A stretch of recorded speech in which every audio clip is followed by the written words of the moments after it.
সন্ত্রাসীকে বরদাস্ত করা হবে না। আগামীতে যদি জামাতের দিকে দৃষ্টি দেওয়া হয়, কোন সন্ত্রাসী আচরণ করা হয়, তাহলে শুধু প্রতিবাদ সমাবেশ নয়, তার ভাবনা জবাব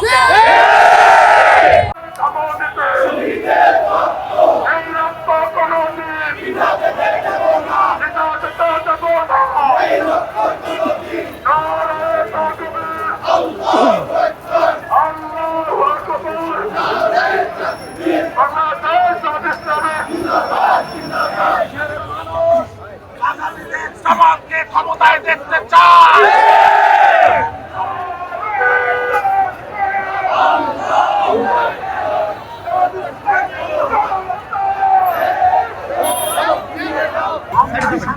নির্বাচন চাই,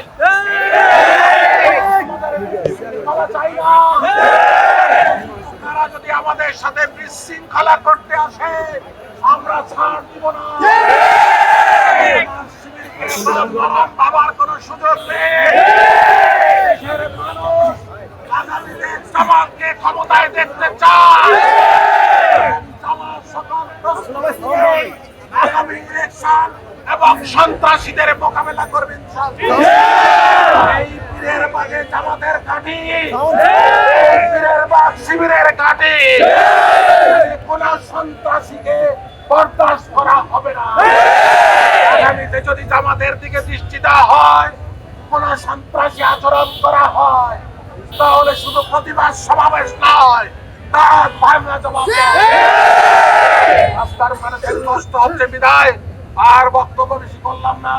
আপনাদের সবাইকে উদাত্ত আহ্বান জানিয়ে আজকের এই আসসালামু আলাইকুম।